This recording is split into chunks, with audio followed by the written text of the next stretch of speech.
Some hungers are for food. This one is for your soul. Welcome to Local Legends. Today, the Wendigo. The snow falls in silence here. Not the gentle silence of a winter postcard, but the kind that presses against your ears until you can hear your own pulse. The kind that makes you wonder if sound itself has frozen solid. In the boreal forests of the north, where spruce trees stand like black sentinels against white nothing, the cold doesn't just bite, it hollows you out. It finds the spaces between your ribs and settles there, and in that hollowness, something else can take root. The wind moves through the pines with a sound like breathing, long, rattling inhalations followed by silences that stretch too long. You tell yourself it is just wind, just branches scraping against each other in the dark. But the Algonquian peoples who have lived in these forests for thousands of years know better.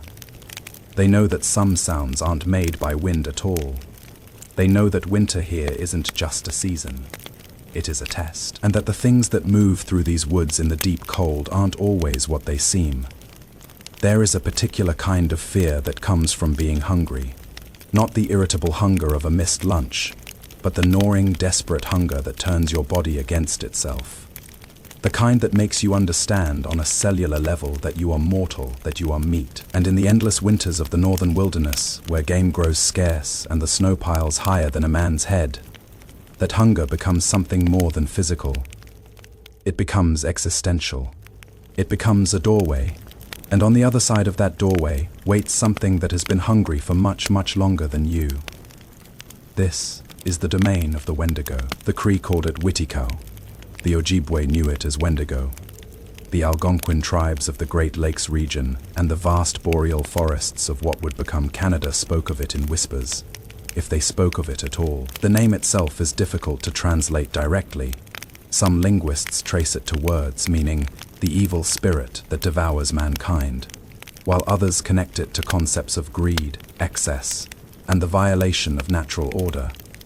But translation fails to capture the weight of the word. To speak it was to acknowledge something fundamental about the world, that survival and civilization are thin veneers, and beneath them lurks an older, hungrier truth. The Cree, Ojibwe, and Algonquin peoples inhabited, and continue to inhabit, a landscape that demands respect. The boreal forest stretches in an immense belt across North America, from Alaska through Canada to the Atlantic coast, in the region where Wendigo legends took deepest root, primarily the forests of northern Ontario, Manitoba, Saskatchewan, and Quebec. Winters are unforgiving. Temperatures plunge to 40 below 0 Fahrenheit.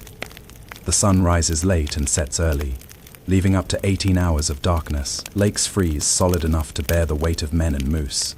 Snow accumulates in drifts that can swallow entire lodges. For the Cree and Ojibwe peoples, survival in this environment required extraordinary skill, extensive knowledge, and careful spiritual balance. They were not primitive peoples scratching out a desperate existence, as early European accounts often portrayed them. They were sophisticated cultures with complex social structures, rich oral traditions, and profound understanding of their environment. They knew when and where to hunt. They knew which plants could sustain life through the winter months. They understood the migration patterns of caribou and the behavior of wolves. They survived not despite the harshness of their land, but through intimate knowledge of it. But they also understood that knowledge had limits, that no matter how skilled the hunter or how wise the elder, the forest held forces beyond human control. Their spirituality was not separate from their daily life. It was woven through every action, every decision. The world was alive with spirits, and maintaining proper relationships with these spirits was as important as maintaining proper relationships with your human neighbors. To hunt without showing respect to the animal's spirit was to invite catastrophe. To take more than you needed was a violation of cosmic order. To waste food was not merely impractical, it was a spiritual transgression. In this worldview, the Wendigo occupied a special place of horror. It was not simply a dangerous animal like a bear or wolf, which could kill you but followed its own nature. It was not even a malevolent spirit in the usual sense, which might be appeased or avoided through proper ritual. The Wendigo represented something worse, the corruption of human nature itself. It was what happened when the boundaries that made us human collapsed, when hunger overrode every other instinct, when the taboo became tempting, when survival at any cost became the only value. The Wendigo was a cannibal, but not just any cannibal. It was the spirit of cannibalism itself, a being of pure, insatiable hunger.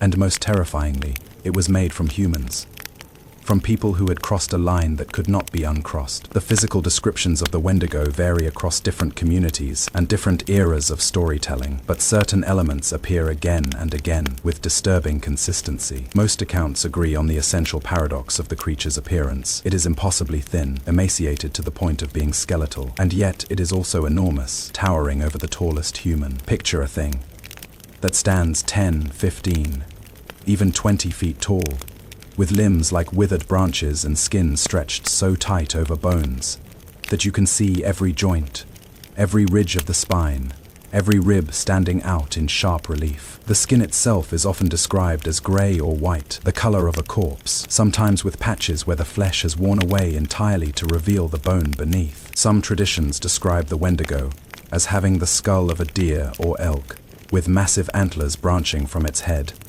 a dark mockery of the animals that should be prey. Others say its face is recognizably human but elongated, stretched with sunken eyes that glow like coals or ice. Depending on the storyteller, the mouth is universally terrible, lipless, filled with broken or razor-sharp teeth, often stained with blood. Some say the Wendigo has no lips at all, that they've been bitten or rotted away, leaving the teeth permanently exposed in a rictus grin. But perhaps the most unsettling detail, repeated across numerous accounts, is that the Wendigo smells like death and decay. The stench of rot and old blood follows it through the forest. The creature moves with unnatural speed and silence, because they soar despite its immense size. It can glide through the forest without snapping a twig, can run across deep snow without leaving tracks, or leave tracks so large and deep they suggest something of impossible weight. It can appear suddenly, as if materializing from the air itself. Some versions of the legend say the Wendigo can mimic human voices, calling out in the darkness in the voice of someone you know, someone you love, luring you away from safety. Others say it hunts in absolute silence, that its victims never hear it coming at all. The Algonquian oral tradition, as recorded by various ethnographers in the late 19th and early 20th centuries, emphasized that the Wendigo's hunger is never satisfied. This is crucial to understanding the entity. It is not simply a large predator that needs to eat. The more it consumes, the hungrier it becomes. The more it grows, the more emaciated it appears. It is physically incapable of satisfaction. This is why it is so closely associated with winter starvation and isolation. It embodies hunger itself, hunger as an eternal condition, hunger that grows even as it feeds. The Ojibwe accounts, particularly those collected by anthropologist A. Irving Hallowell in the 1930s and 1940s from communities in Manitoba and Ontario, often include a critical detail. The Wendigo has a heart of ice. Literally, its chest contains a frozen mass where a human heart should be. In the few traditional stories where a Wendigo is successfully killed, this ice heart must be located and melted, or sometimes shattered. Otherwise, the creature will simply rise again. The ice heart represents the frozen soul, the complete absence of human warmth and connection. It is the physical manifestation of what happens when all compassion, all social bonds, all human feeling has been consumed by hunger and desperation. Some regional variations describe the Wendigo differently. Among certain northern Cree communities, it is described as being covered in coarse fur or hair, more beast-like. In some Innu traditions from Labrador and Quebec, the emphasis is less on the physical form and more on the possession. The Wendigo as a spirit that takes over a human from within, transforming them gradually rather than all at once. In these versions, the afflicted person might seem normal at first, but would begin to show signs, refusing to eat, complaining of being cold no matter how close to the fire, developing an aversion to normal food, and eventually beginning to see others as potential prey rather than as human beings. The variations in description may reflect the different landscape and conditions of different communities. The deer, skull Wendigo of the more southern forests, where white-tailed deer were plentiful, versus the more purely skeletal descriptions from the far north, where trees themselves became sparse. But the core concept remains constant, a being of immense size and impossible hunger. Something that was once human, but has become something far worse. What makes the Wendigo particularly terrifying in indigenous cosmology is not just what it is, but what it represents about human potential for corruption. The Wendigo is not an external threat that has always existed in monstrous form. It is made. Specifically, it is made from humans who commit the ultimate transgression, who consume human flesh. The transformation is not instantaneous in most traditional accounts. It begins with hunger, the genuine, desperate hunger of someone facing starvation. In the context of the northern winter, this was not an abstract concept. Hunting parties could become stranded by blizzards. Families could find themselves cut off from their communities, their food stores depleted, with weeks or months left before spring. Game could simply disappear from an area, driven away by weather or other factors beyond human prediction. People died of starvation with disturbing regularity. It was a real and present danger.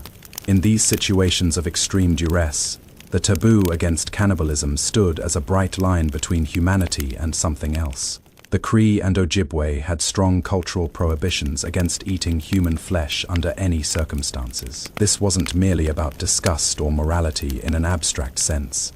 It was understood as a spiritual law. To consume human flesh was to invite corruption of the soul. It was to become something other than human. It was to become Wendigo. The traditional accounts describe the progression. A person facing starvation begins to look at their companions differently. The thought comes first as a horror, something pushed away immediately, but hunger gnaws, the thought returns. It becomes harder to dismiss. In some versions, the person begins to see their companions transforming before their eyes, taking on the appearance of animals, of prey. The human mind begins to break down the categories that separate us from meat. And if the person acts on that hunger, if they kill and consume human flesh, the transformation accelerates. Some accounts say the change is immediate once the taboo is broken. The person's body begins to grow. Their skin becomes ashen. Their features distort. They are seized by an insatiable hunger that cannot be satisfied by any amount of eating. The more they consume, the more they are driven to consume. Their humanity burns away like paper in a fire. And what remains is Wendigo. Other versions describe a slower transformation, more psychological than physical at first. The person becomes withdrawn, paranoid. They refuse normal food, claiming it turns their stomach. They complain of an unbearable cold that no fire can warm. They become irritable, then aggressive. They begin to lose their language, their ability to communicate. The key element in both versions is that the transformation is irreversible. There are very few stories of someone being saved once they've begun to change. Once you've tasted human flesh, once you've broken that fundamental taboo, you cannot go back to what you were. The Cree and Ojibwe peoples understood this as a spiritual fact. The Wendigo was not something that could be reasoned with or redeemed.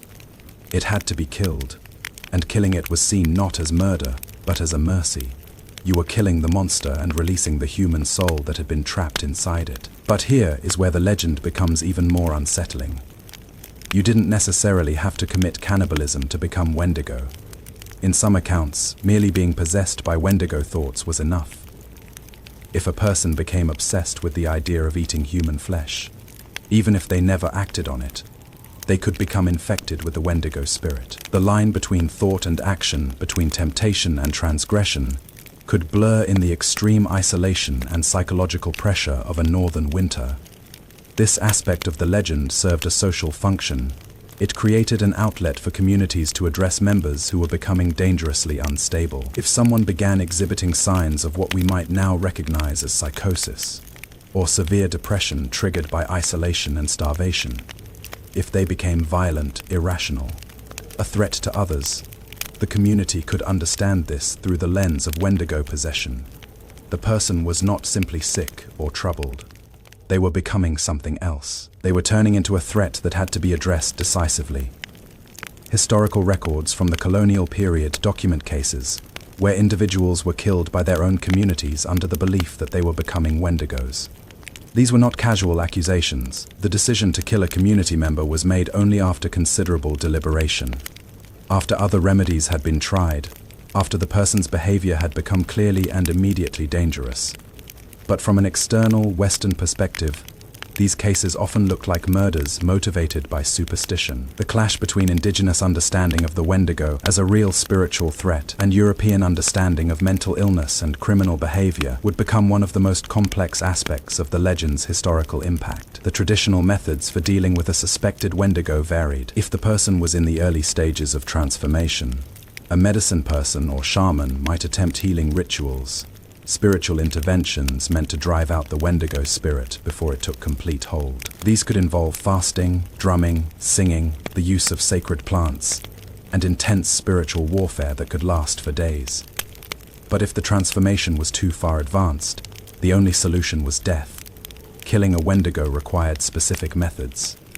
Simply killing the body was not always enough. The spirit could persist. In many accounts, the body had to be dismembered and burned, the ashes scattered to prevent the Wendigo from reconstituting itself. The heart of ice had to be found and destroyed. Some traditions held that the Wendigo could only be killed with fire, that its flesh was impervious to normal weapons. Others said it could be killed by any means, but its body must not be consumed by scavengers or left intact, lest the Wendigo spirit transfer to another host. The spiritual threat posed by the Wendigo extended beyond the individual. The creature was understood to be contagious in a sense. Its presence could corrupt others, could spread Wendigo thoughts like an infection.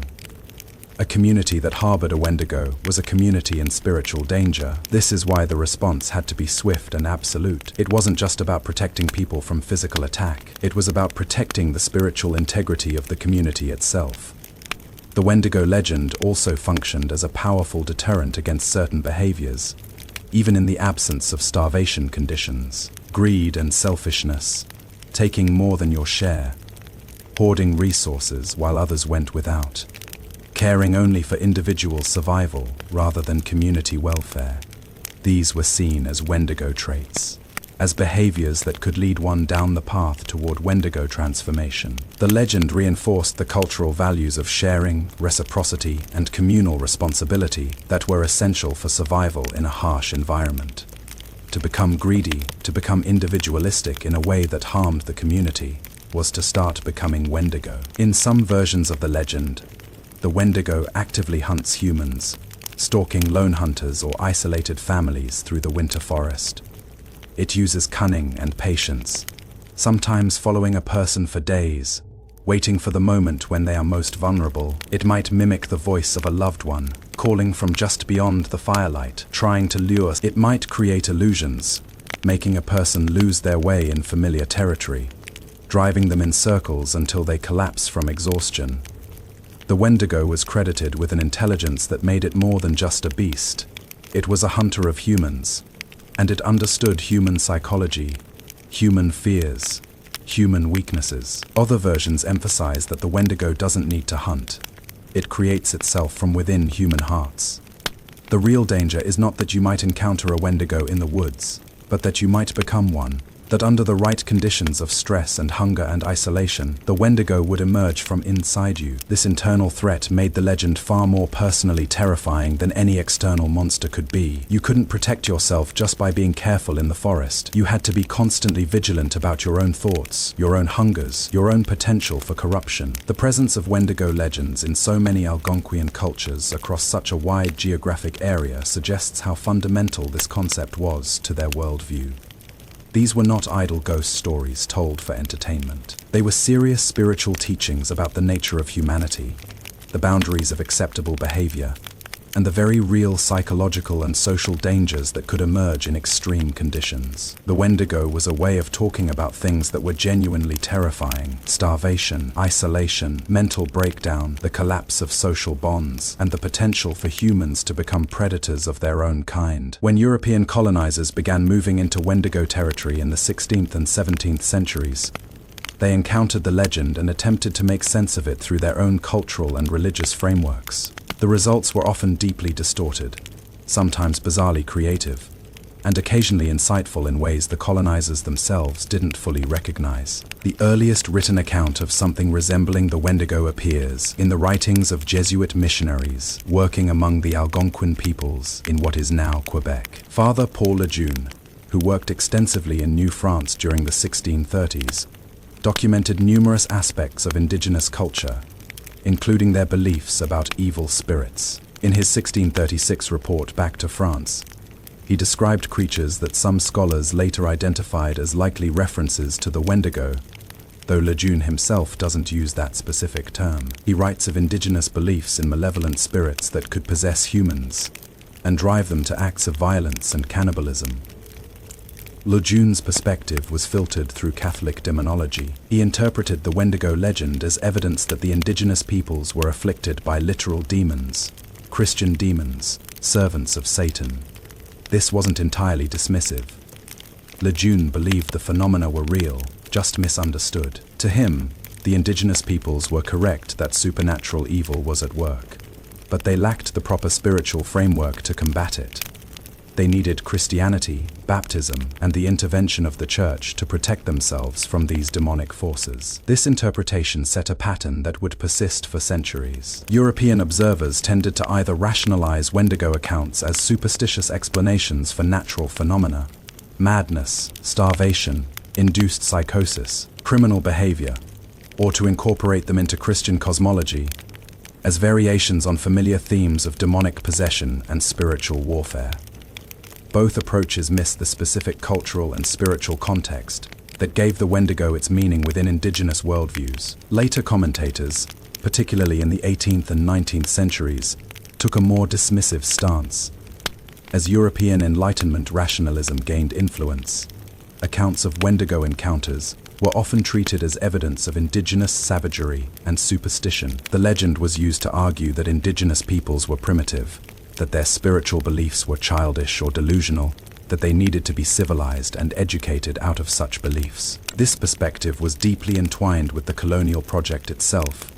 If indigenous peoples were irrational and superstitious, if their cultures were inferior, then colonization and forced assimilation could be presented as beneficial, even necessary. Some European observers did recognize elements of psychological truth in the Wendigo legend. A few 19th century anthropologists and medical professionals noted that the symptoms of Wendigo psychosis, a term that wouldn't be coined until the 20th century, bore resemblance to conditions recognized in European medicine, including what we would now categorize as anxiety disorders, psychotic breaks, and possibly early-stage Creutzfeldt, Jakob disease, or other neurological conditions. But even these more sympathetic interpretations tended to strip the spiritual dimension from the phenomenon, reducing it to purely medical or psychological terms. Of the more interesting external interpretations came from researchers who reckoned Scottish-Canadian anthropologist James G. Smith, working in the mid-20th century, argued that Wendigo beliefs helped regulate behavior within indigenous communities facing extreme environmental pressure. The legend provided a framework for dealing with individuals who became dangerous to the group,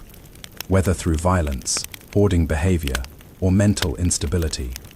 This interpretation gave the legend a kind of pragmatic respect, though it still fundamentally treated it as a social construct, rather than engaging with it on its own spiritual terms. The colonial encounter also produced hybrid interpretations. As indigenous peoples converted to Christianity, sometimes voluntarily, often under coercion, the Wendigo legend began to incorporate Christian elements. Some accounts from the late 19th and 20th centuries describe the Wendigo as a specifically demonic entity, something that can be driven away by Christian prayer or holy objects. This syncretism reflected the complex ways indigenous communities negotiated their spiritual traditions. Within the context of forced cultural change, perhaps the most historically significant misinterpretation involved the legal system. As Canadian law extended into indigenous territories in the late 19th and early 20th centuries, cases where individuals were killed under suspicion of being Wendigos came before colonial courts. These trials revealed a profound clash of worldviews. The most famous case involved Swift Runner, a Cree man from what is now Alberta. In the winter of 1878 to 79, Swift Runner and his family were camped approximately 25 miles from the nearest Hudson's Bay Company post.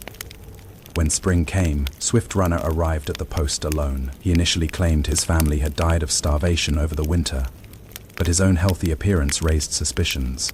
When authorities investigated, they found the remains of his wife and 5 children at the campsite. The bodies showed clear evidence of being butchered and consumed. Swift Runner eventually confessed to killing and eating his entire family. During his trial in 1879, Swift Runner claimed he had been possessed by the Wendigo spirit. His defense was not that he hadn't committed the killings, but that he was not responsible. He had been taken over by something else, transformed into something that was no longer fully human. From a traditional Cree perspective, this was a coherent claim. If Swift Runner had become Wendigo, then the human Swift Runner was in a sense already dead, and what remained should be treated as the monster rather than the man. The Canadian court rejected this defense entirely. They viewed the Wendigo claim as either an attempt to escape responsibility through feigned insanity, or as evidence of superstitious beliefs that had no bearing on criminal culpability. Swift Runner was found guilty of murder and hanged in December 1879. The case became a touchstone for debates about how colonial legal systems should handle crimes motivated or justified by indigenous spiritual beliefs. Similar cases occurred throughout the late 19th and early 20th centuries. In 1907, a Cree man named Jack Fiddler, widely known as a powerful shaman and Wendigo hunter, was arrested along with his brother Joseph for the murder of a woman they claimed had been turning into a Wendigo. Jack Fiddler had, by various accounts, killed at least 14 individuals over his lifetime, who were believed to be Wendigos or at risk of transformation. His community had sanctioned these killings as necessary acts of spiritual protection.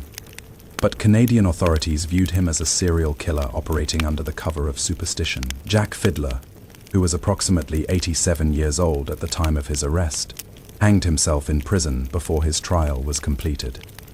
His brother Joseph was convicted and sentenced to death, though the sentence was later commuted. The case attracted significant attention, with some journalists and anthropologists arguing that the Fiddlers had been performing a role sanctioned by their culture, while others insisted that murder was murder regardless of motive or belief system. These legal cases highlighted the fundamental incompatibility between indigenous spiritual frameworks and colonial legal systems.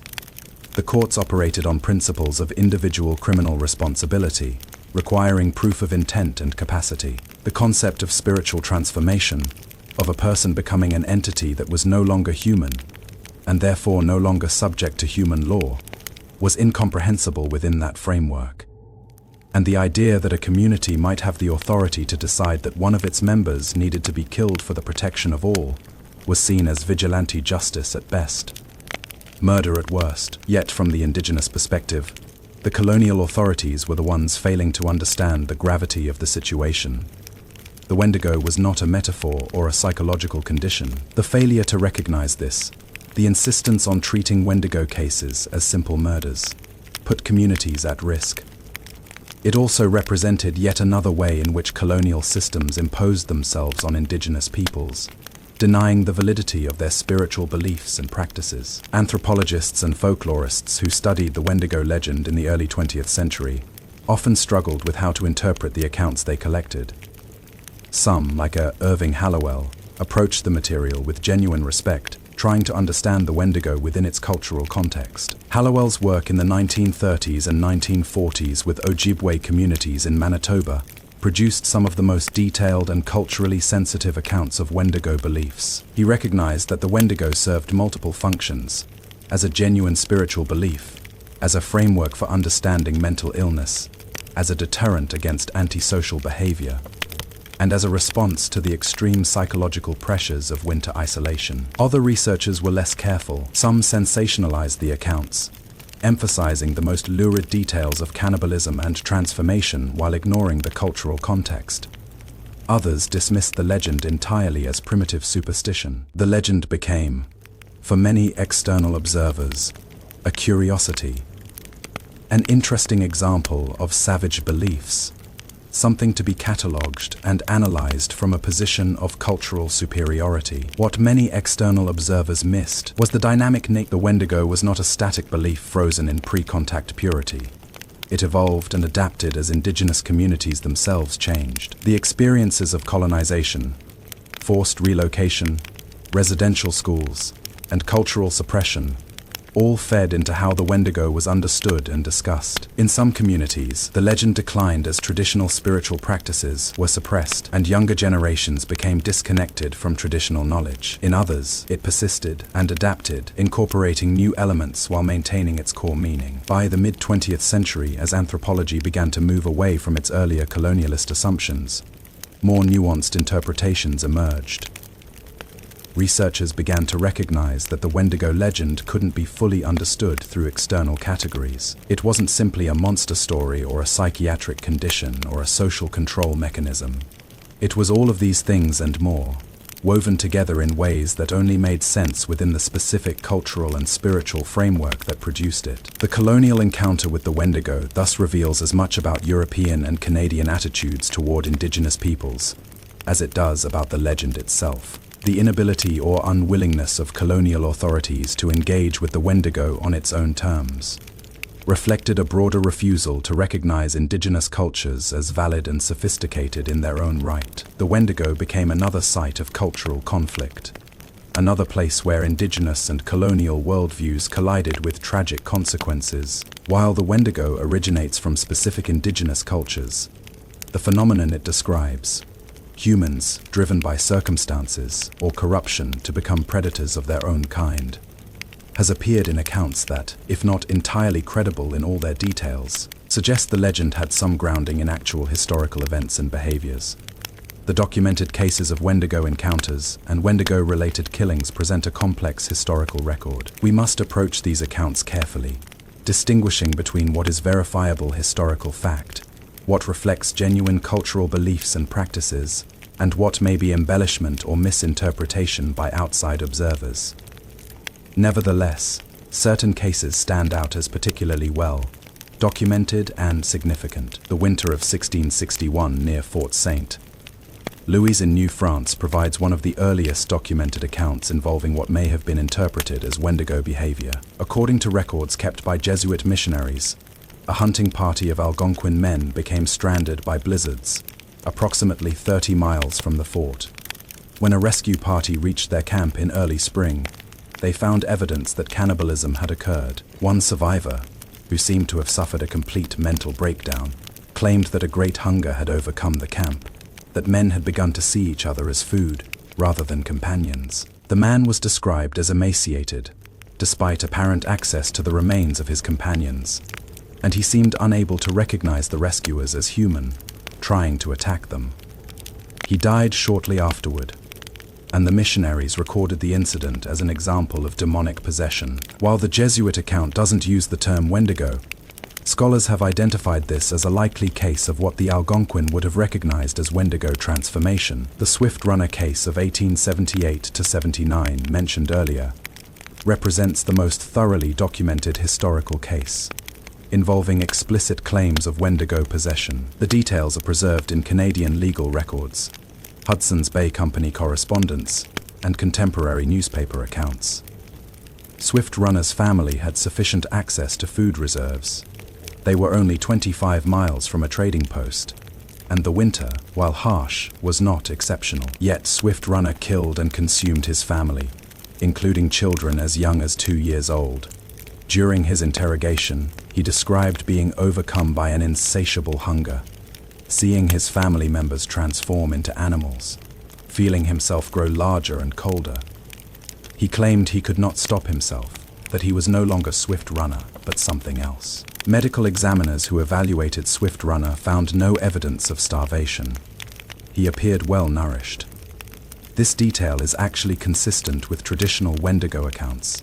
The creature is never satisfied no matter how much it eats. Swift Runner's descriptions of his psychological state, depersonalization, visual distortions, overwhelming compulsions, align with accounts of Wendigo transformation. Whether he was experiencing a psychotic break, whether there was a genuine spiritual dimension to his experience, or whether he was simply attempting to escape responsibility for his crimes, remains a matter of interpretation. What is clear is that both Swift Runner and his community understood his actions through the lens of Wendigo possession.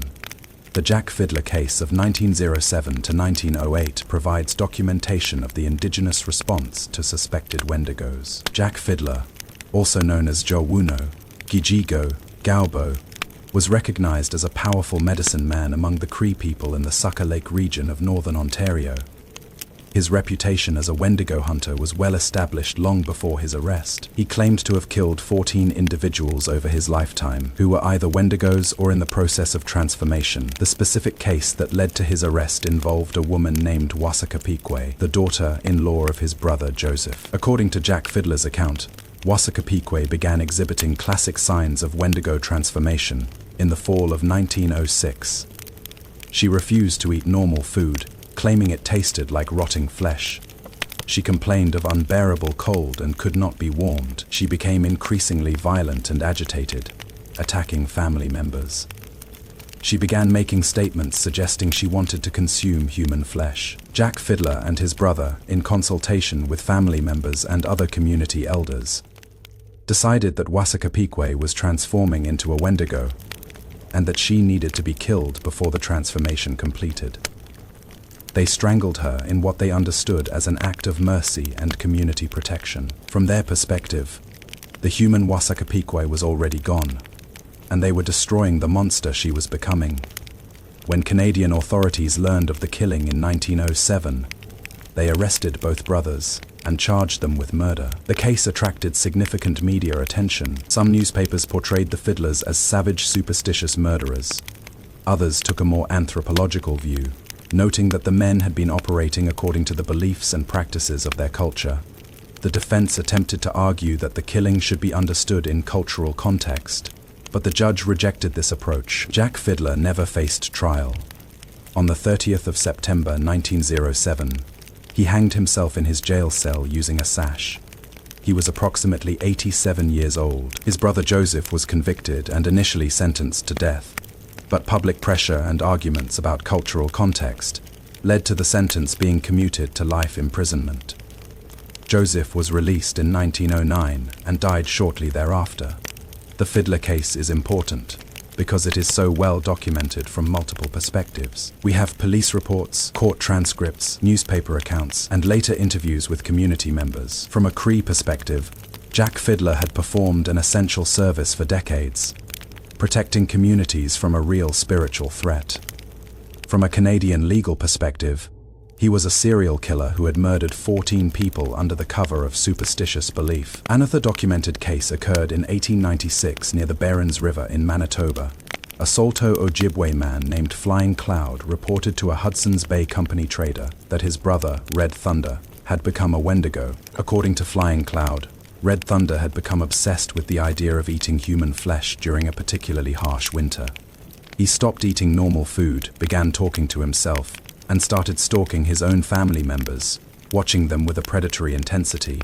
The family tried to help Red Thunder through traditional healing ceremonies, but his condition deteriorated. Finally, believing Red Thunder was about to attack, Flying Cloud killed him with an axe. The trader reported the incident to the Northwest Mounted Police, who investigated. They found that Red Thunder's body had indeed been killed by Flying Cloud, but the community backed Flying Cloud's account of his brother's transformation. The police ultimately concluded that Flying Cloud had killed his brother while believing him to be a Wendigo, but chose not to prosecute, largely because they doubted they could get a conviction given the community's unanimous support for Flying Cloud's actions. The case file includes statements from multiple witnesses describing Red Thunder's behavior in the weeks before his death, and these accounts are remarkably consistent with traditional descriptions of Wendigo transformation. Not all documented cases involve actual killings. In 1925, an Ojibwe man named William Bairdi was voluntarily admitted to a hospital in the Pass, Manitoba, claiming he was becoming a Wendigo. Hospital records describe Bairdi as experiencing severe anxiety, insomnia, paranoid ideation, and intrusive thoughts about cannibalism. He reported feeling constantly cold, having no appetite for normal food, and seeing people around him as potential prey. He begged the doctors to restrain him before he hurt someone. The attending physician, Dr. Clifford Mather, documented the case in detail. Mather initially suspected schizophrenia or another psychotic disorder, but Bairdi's symptoms didn't quite fit established diagnostic categories. Bairdi remained hospitalized for 3 months. during which time he received both Western medical treatment and visits from a traditional healer brought by his family.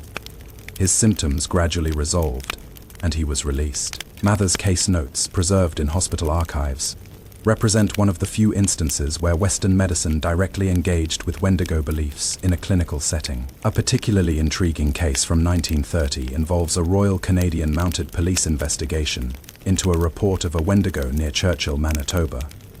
According to the police report filed by Constable Michael Hanrahan, several Cree families came to the RCMP post reporting that a Wendigo had been sighted in the area. The families described seeing an extremely tall, emaciated figure moving through the forest at dusk.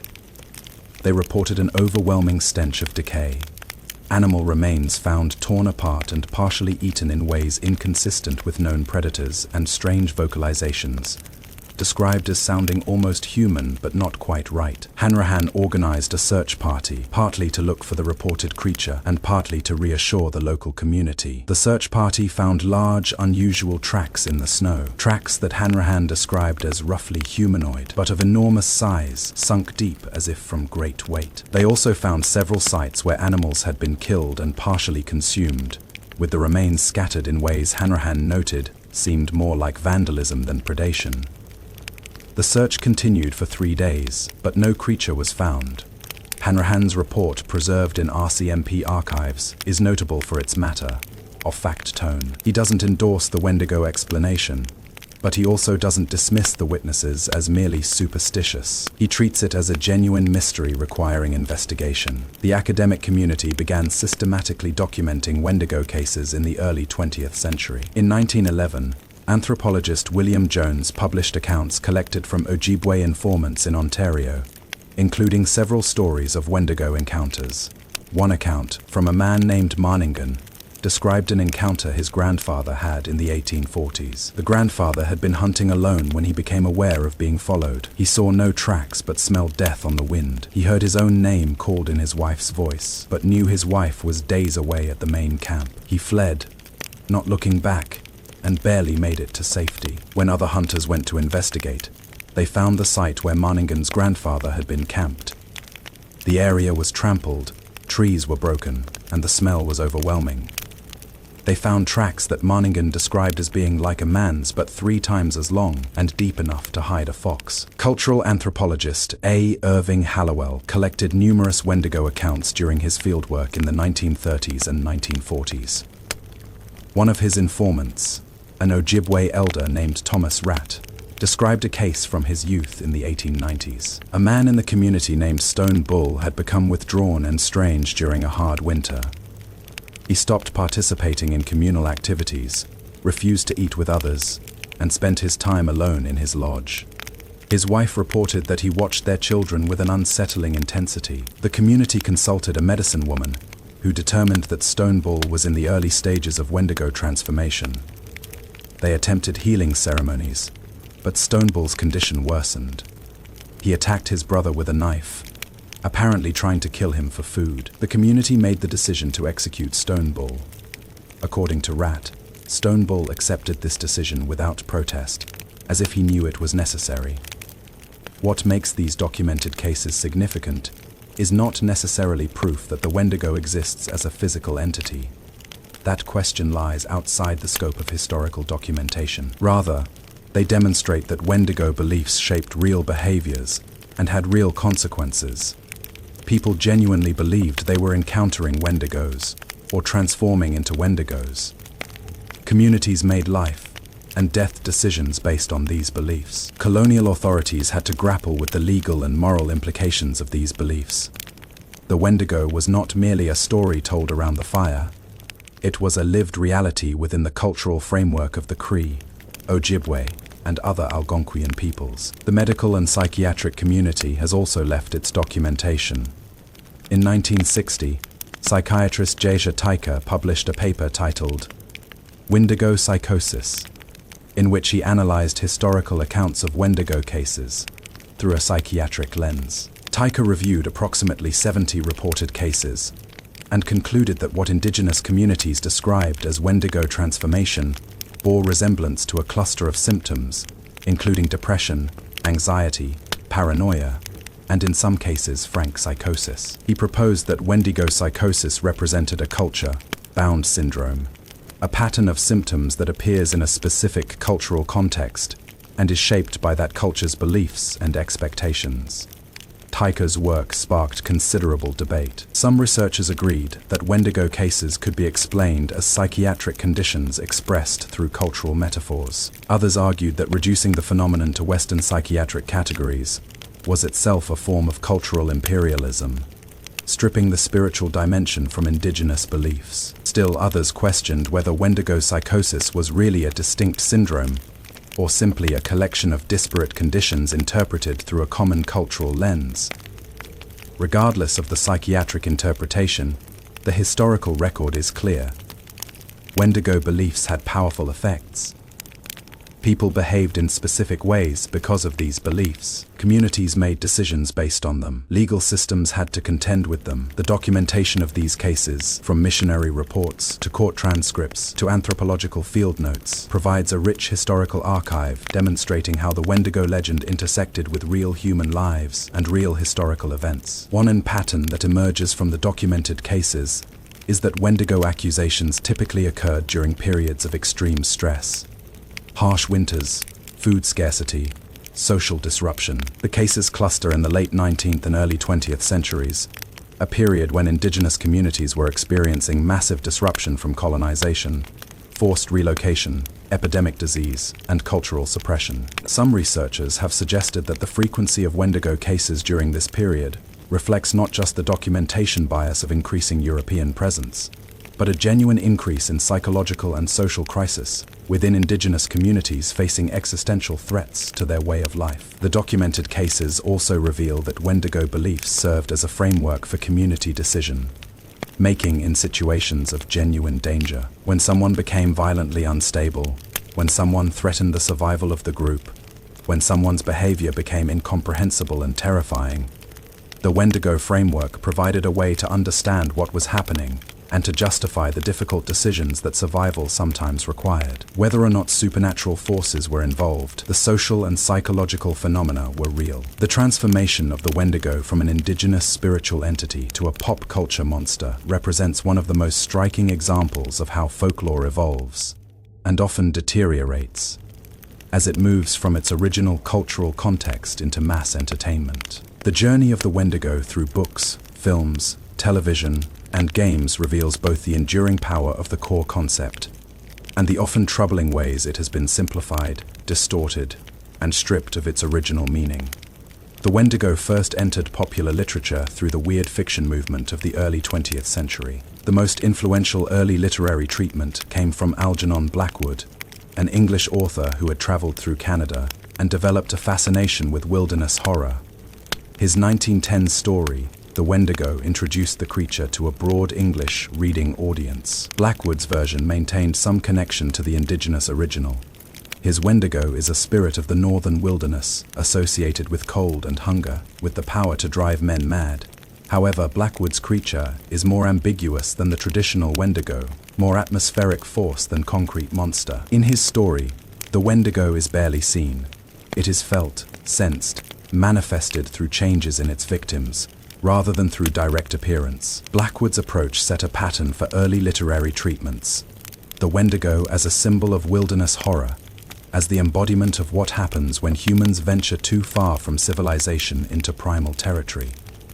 This framing, while atmospheric, already represented a significant shift from the original legend. The traditional Wendigo was not about the danger of wilderness, per se. It was about the danger of losing one's humanity, about the corruption that comes from within when taboos are broken. Blackwood's version externalized the threat, making it a hazard of the landscape rather than a hazard of the human heart. The Wendigo appeared sporadically in mid-century horror fiction, usually in stories set in remote northern locations. These treatments varied in their faithfulness to indigenous accounts. Some authors did their research and incorporated genuine elements of Cree and Ojibwe beliefs. Others used Wendigo as simply an exotic name for a generic monster. The creature became a staple of wilderness horror anthologies, often alongside other Native American legendary entities, like the Thunderbird or Skinwalker. regardless of whether these entities had any actual cultural or geographic connections. The 1970s and 1980s saw the Wendigo begin to appear in visual media, where the question of its physical appearance became unavoidable. The Marvel Comics series introduced a Wendigo character in The Incredible Hulk number 162 in 1973. Marvel's Wendigo was a white-furred beast-like creature, muscular rather than emaciated, more werewolf than walking corpse. This version established what would become a common pop culture interpretation: the Wendigo as a physically powerful monster, something to be fought and defeated through strength. The tragic dimension of the original legend, the Wendigo as a corrupted human, as a spiritual warning, was largely absent. The Marvel Wendigo was simply a savage creature that appeared when someone consumed human flesh in the Canadian woods, a transformation that was treated more like a curse or infection than a spiritual corruption. The 1978 film, The Manitou, incorporated Wendigo adjacent themes, though it used a different term from Algonquian mythology. The film's monster was a malevolent shaman reborn in modern times, seeking revenge. While not explicitly a Wendigo story, it reflected growing Hollywood interest in Native American horror elements, usually divorced from their proper cultural context. It was in the horror literature of the 1980s and 1990s that the Wendigo began to take on a more defined pop culture identity. Stephen King referenced the legend in Pet Sematary 1983, where the cursed ground that resurrects the dead is suggested to be the domain of a Wendigo. King's treatment is actually relatively sophisticated. He presents the Wendigo as a force of corruption, something that twists what should be natural, death into something wrong and evil. The physical manifestations in Pet Sematary act somewhat like traditional Wendigos. They appear as corrupted versions of what they once were, driven by base hungers and violent impulses, no longer truly human. The role-playing game industry also shaped modern Wendigo conceptions. The game Werewolf, The Apocalypse, part of the White Wolf World of Darkness series, introduced Wendigo as one of the werewolf tribes in 1992. This version drew on Native American spirituality, but mixed various tribal traditions together in ways that many indigenous critics found problematic. The game's Wendigo was spiritual warriors protecting the wilderness, which inverted the original legend. The traditional Wendigo was a threat, not a protector. However, the game did maintain the connection between the Wendigo and consequences of transgression, as characters could become corrupted versions of themselves through certain choices. The television series Supernatural featured Wendigo in its very first season in 2005. The episode Wendigo presented the creature as essentially a very fast, very strong zombie-like monster living in the woods, attacking campers and hikers. It was emaciated and savage, which aligned with some traditional descriptions. The show is Wendigo was a monster of the weak, something to be hunted and killed, with little exploration of what the creature meant or why the legend existed. This treatment exemplified how mainstream television handled indigenous legends. Cherry pick the scary elements, ignore the cultural context, create an hour of entertainment. The 2000s saw increasing use of the Wendigo in horror games. Until Dawn 2015 featured a Wendigo as its primary antagonist. The game actually incorporated more traditional elements than many other pop culture treatments. The Wendigos were humans transformed by consuming human flesh. They were emaciated and monstrous. They were associated with a specific location. However, the game also added elements that had no basis in traditional accounts. The Wendigos were blind and hunted by sound. They could transform other humans through scratches or bites, like zombies or vampires, and they were treated primarily as video game monsters to be avoided or defeated, rather than as spiritual entities with deeper meaning. The film Antlers 2021 attempted a more serious engagement with Wendigo themes, set in Oregon rather than traditional Wendigo territory.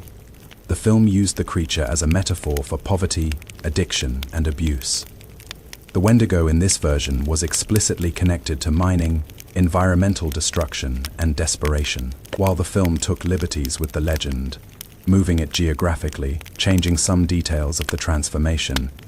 It did attempt to maintain the core concept of the Wendigo as a transformation brought about by desperation, and the breaking of natural law. The film received mixed responses from indigenous commentators. Some appreciated the attempt at depth. Others felt it still represented cultural appropriation and misuse of sacred beliefs. The popular perception of the Wendigo in the 2020s, shaped by this accumulation of pop culture treatments, often looks like this: a very tall, very thin creature with a deer skull for a head, antlers, and emaciated body, living in forests, hunting humans, and turned into a monster by cannibalism. This image is a composite drawn from various sources, and while it incorporates elements of traditional accounts, it is also significantly different from any single traditional description. The deer skull head, in particular, has become standard in pop culture depictions, despite being just one of many traditional variations. What has been largely lost in pop culture treatments is the Wendigo's function as a spiritual teaching and social regulator. The pop culture Wendigo is almost always an external threat, a monster in the woods that you might encounter. The traditional Wendigo was an internal threat, a corruption of the human soul, something that emerged from within when taboos were broken. The pop culture Wendigo can be defeated by violence or clever tactics. The traditional Wendigo represented something that couldn't be fought with weapons alone. It required spiritual intervention, and even then might be unstoppable. Also lost is the specific cultural context. Pop culture treatments rarely specify that this is a Cree and Ojibwe legend, rarely mention the specific tribal traditions that gave rise to the belief, rarely engage with the question of what it means to use another culture's spiritual beliefs as entertainment. The Wendigo has become generic Native American monster, interchangeable with other legendary entities from completely different tribes and geographic regions. This flattening of indigenous cultures into a monolithic Native American mysticism is itself a form of cultural violence, erasing the distinct identities, histories, and beliefs of different indigenous nations. Some recent treatments have tried to do better. The 2019 indie horror game Kona, Day One, set in 1970s northern Quebec, attempted to incorporate actual Cree culture and language, consulting with indigenous cultural advisors. The game's Wendigo was treated with some degree of cultural respect, presented within its proper context. Similarly, indigenous authors like Stephen Graham Jones, in The Only Good Indians, 2020, have reclaimed and reinterpreted legends from their own cultural traditions, telling stories that engage with these entities on indigenous terms, rather than as exotic props for entertainment. The evolution of the Wendigo in pop culture reveals a tension at the heart of folklore in the modern age. Legends naturally change as they spread and as cultures interact. Stories have always crossed boundaries and been adapted to new contexts, but there is a difference between organic cultural evolution and appropriation, between respectful engagement with another culture's stories and the extraction of those stories as raw material for entertainment, stripped of their meaning and context. The pop culture Wendigo is more popular now than ever. It appears in movies, television shows, books, games, and internet folklore. Artists create elaborate visualizations of the creature. Horror fans debate its abilities and nature, but this popularity has come at a cost. For many people, especially younger audiences, the pop culture version is the only version they know. The Wendigo has been transformed from a profound spiritual teaching about the nature of humanity and the consequences of violating sacred law into just another movie monster. Some indigenous voices have spoken out about this appropriation. They point out that the Wendigo is not a fictional monster, but a real part of living spiritual traditions. Using it as entertainment, particularly without permission or proper context, is seen as disrespectful at best, spiritually dangerous at worst. There are those who believe that the casual invocation of the Wendigo in pop culture, the reduction of a sacred concept to a horror movie villain, has real spiritual consequences. Yet, the pop culture spread of the Wendigo has also, paradoxically, created opportunities for education. The interest generated by movies and games has led some people to investigate the real origins of the legend, to learn about Cree and Ojibwe cultures, to understand the difference between the entertainment version and the traditional belief. Indigenous storytellers and educators have used the pop culture interest as an entry point for teaching about their cultures and correcting misconceptions. The transformation of the Wendigo in pop culture also reflects larger patterns in how indigenous cultures have been treated in North American society. The extraction of indigenous stories, symbols, and imagery, while ignoring or actively suppressing actual indigenous peoples, parallels the extraction of indigenous lands and resources. The Wendigo becomes a commodity, something to be used for profit and entertainment, while the communities that created and maintain the legend continue to face marginalization and erasure. The question of whether and how non-indigenous creators should engage with legends like the Wendigo remains contentious. Some argue that folklore, once shared, becomes part of common human heritage and can be used by anyone. Others insist that some stories are not meant to be shared outside their communities, that sacred beliefs are not raw material for entertainment, and that using them without permission and proper context is theft. There is no easy resolution to this tension, but what is clear is that the pop culture evolution of the Wendigo has often prioritized entertainment value over cultural respect, spectacle over substance, and commercial viability over authentic representation. Looking at the trajectory from Algernon Blackwood's atmospheric 1910 story to modern video games and movies, we can see the Wendigo's journey through pop culture as a case study in cultural appropriation, transformation, and sometimes trivialization.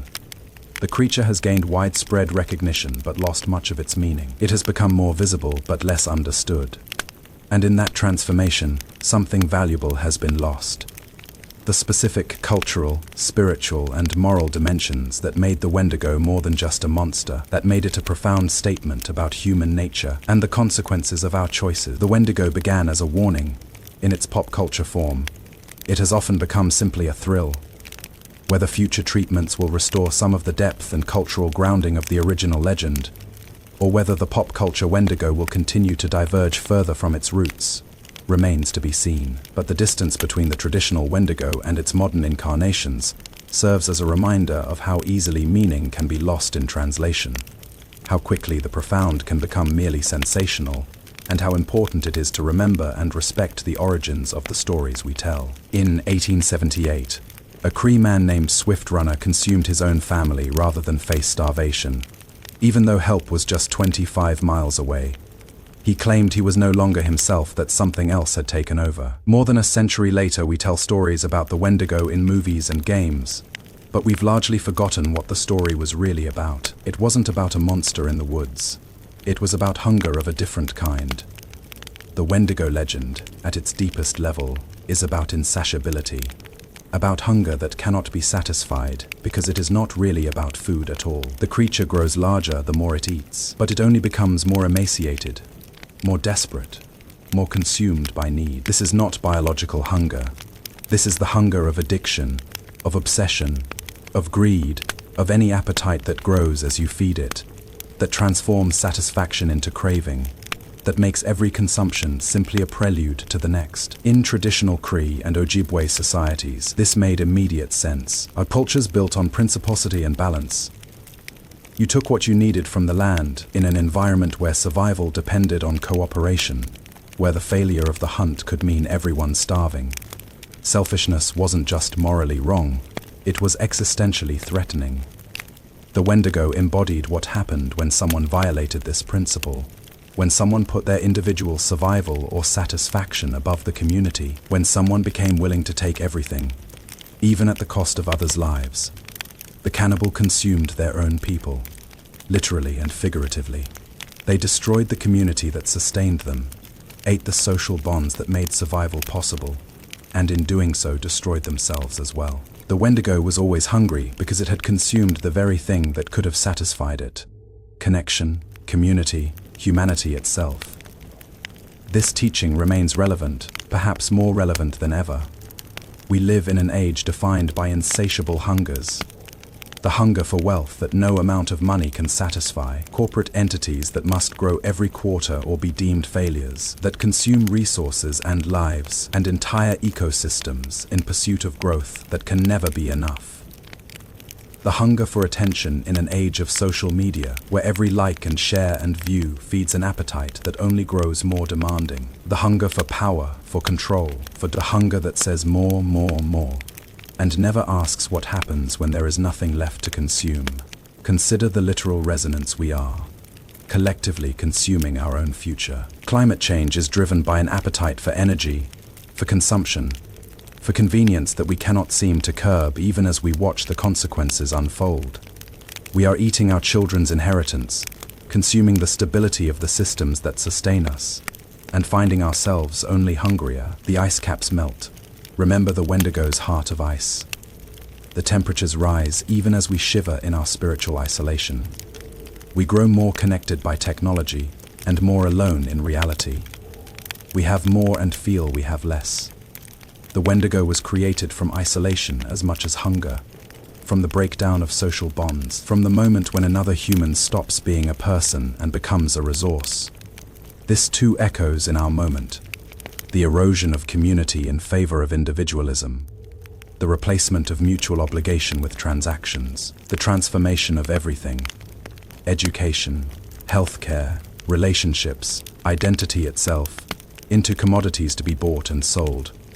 We have created a society of Wendigos, individuals defined by insatiable appetite, growing more empty the more they consume, unable to stop even as they recognize the destruction they cause. The companies that know their products harm children but market them anyway, because profits must grow.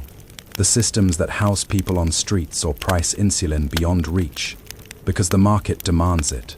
The algorithms designed to maximize engagement by feeding us content that makes us angry, afraid, and addicted, because attention must be monetized. The exploitation of workers, extraction of resources, the reduction of everything to economic value. These are all expressions of the same hunger that created the Wendigo. The hunger that can never be satisfied, because it has consumed the very possibility of satisfaction.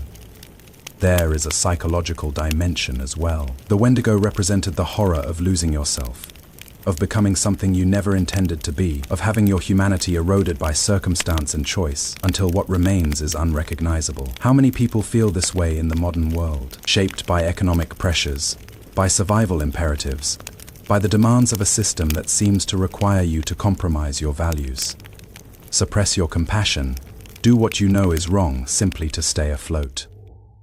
The person who works for a corporation they know causes harm because they need the insurance for their kids' medical care. The worker who must treat customers as numbers because the performance metrics demand it. The slow erosion of self that comes from years of living in a way that contradicts your values. This is Wendigo transformation in slow motion. Not a sudden break, but a gradual corruption. You start by compromising a little, by ignoring the harm caused to others in pursuit of your own needs. And each compromise makes the next one easier, until you look in the mirror one day and barely recognize yourself. Until you've become something you would have been horrified by years ago. Until the hunger defines you more than your humanity does. But here is what the Wendigo legend also tells us. There is a point of no return. Once someone became Wendigo, systems can become so corrupted that they cannot reform from within. They must be torn down and rebuilt. Societies can cross thresholds where collapse becomes inevitable. Individuals can become so twisted by their choices that redemption becomes impossible. Not because it is forbidden, but because they've lost the capacity to want it. The Wendigo's insatiability is key. It cannot stop. It doesn't want to stop. The hunger has become its identity. This is the end state of certain kinds of corruption, when the corrupting force becomes definitional. When you are nothing but the hunger, when the appetite has consumed everything else you were, and once you reach that state, you are something that wears your face but isn't human in any meaningful sense. You are something that wears your face but isn't people, but only before who allowed themselves to be restrained or treated before the hunger took complete control. These stories suggest that there is hope in acknowledgement, in seeking help, in being willing to recognize what is happening and fight against it before it is too late. This might be the most important lesson for our moment. We can still choose differently. We can recognize the hunger for what it is. Not a natural appetite, but a corruption, a spiritual sickness that will destroy us if we feed it. We can choose community over individualism, sufficiency over endless growth, connection over consumption. We can recognize that the systems that demand we become Wendigos are themselves corrupted and can be changed or replaced. We can choose to step back from the edge. But this requires acknowledging the problem, which our culture seems increasingly unable to do. We celebrate the very traits that the Wendigo legend warns against: ambition without limit, consumption as identity. The entrepreneur who sleeps 4 hours a night and works every moment is held up as an ideal, not recognized as someone being consumed by hunger that will never satisfy. The corporation that grows year over year by destroying competitors and exploiting workers is successful, not sick. We've normalized Wendigo hunger and called it aspiration.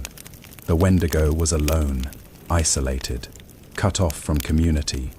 This too is definitional. The traditional peoples who told Wendigo stories understood that humans are social creatures, that we need each other not just for practical survival, but for spiritual survival. That isolation is itself a kind of death. The Wendigo was the embodiment of complete isolation, unable to connect, unable to be satisfied by connection, even if it were offered, because it had lost the capacity to recognize others as anything but food. And we are more isolated than ever, living alone in unprecedented numbers, interacting through screens instead of face, experiencing community as an optional amenity rather than a fundamental necessity. The erosion of civic institutions, religious communities, extended families, neighborhoods, all the traditional structures that bound people together. We are becoming a society of isolated individuals, each alone with our hungers, each competing with everyone else for scarce resources and scarce attention, each becoming a little more Wendigo with every passing year. The COVID-19 pandemic, which hit in 2020 and stretched into 2021, made this isolation literal. Millions of people cut off from physical contact, from community, from the social bonds that sustain us. And in that isolation, we saw both the best and worst of human nature. Acts of extraordinary mutual aid and compassion, yes, but also hoarding, profiteering, the prioritization of individual freedom over collective welfare, the refusal to make even minor sacrifices for the common good. The pandemic held up a mirror to our society and showed us how close to Wendigo we have already become. We can see the consequences accelerating, and we cannot seem to stop. The hunger for energy, for goods, for convenience, for maintenance of our lifestyle proves stronger than the desire to preserve a livable world for our children. We are becoming the cannibal who eats his own family, unable to stop even as we watch them die. The traditional response to a Wendigo was to kill it, not as punishment but as necessity. Once someone had become Wendigo, they were a threat that could not be negotiated with, reasoned with, or contained. They had to be destroyed, their body burned, their spirit dispersed. This was not done lightly or easily. It was tragic. These were people once, often people you loved. But the transformation could not be reversed, and allowing the Wendigo to continue would mean more deaths, more corruption spreading through the community. What does this mean for us?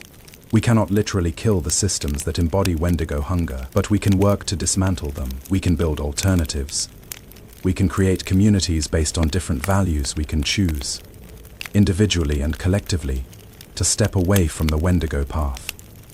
But this requires recognizing that the path we're on leads to the same place it always has, to hunger that consumes everything, including itself. The Wendigo legend suggests that some appetites should not be fed, that there are limits that should not be crossed, that certain hungers, once indulged, become impossible to satisfy and will destroy you. This is ancient wisdom that our culture has largely forgotten in favor of the belief that all desires are valid. All appetites should be satisfied. All limits are arbitrary and should be overcome. But the Wendigo teaches otherwise. It teaches that there are good reasons for taboos, for limits, for saying no to certain hungers, even when, especially when, they feel overwhelming. In the end, the Wendigo is a mirror. It shows us what we become when we lose our humanity, when we let appetite define us, when we prioritize our individual hunger over everything and everyone else. It shows us the end result of the path many of us, individually and collectively, are walking right now. The creature is terrifying not because it is alien, but because it is us. What we could become, what in some ways we are becoming. The traditional peoples who told Wendigo stories were not being primitive or superstitious. They were articulating a profound truth about human nature and social organization.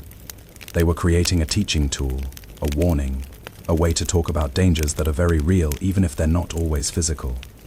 They were offering wisdom about how to remain human in conditions that pressure us to become something else. We would do well to listen, to recognize the Wendigo hunger in ourselves and our society, to acknowledge that we are walking the same path that led to the creature's creation, to understand that some appetites once fed can never be satisfied, to remember that true satisfaction comes not from consuming more but from needing less, not from isolation and individual accumulation but from community and shared sufficiency, not from growth without limit but from balance and restraint. The Wendigo is not just a legend from the past. It is a warning about the present and a prophecy about the future if we don't change course. The hunger that never stops is already among us, already inside us, already transforming us. The question is whether we'll recognize it in time to choose differently, whether we'll remember that we are humans, not monsters, whether we'll feed our connections instead of our appetites, whether we'll choose community over consumption, sufficiency over endless growth, humanity over hunger. The Wendigo waits in the winter forest, but it also waits in boardrooms and in algorithms, and in the moments when we choose individual gain over collective welfare. It waits in the hunger that tells us more will finally be enough. It waits in the isolation we've normalized and the consumption we've celebrated. It waits in the future we're creating with every choice to feed the appetite instead of fighting it. And it is always hungry. The question is, are we willing to stop feeding it before we become it? If you enjoyed this, hit like and subscribe for more folklore, myths, and mysterious creatures. See you next time. 欢迎使用闪电音频剪辑软件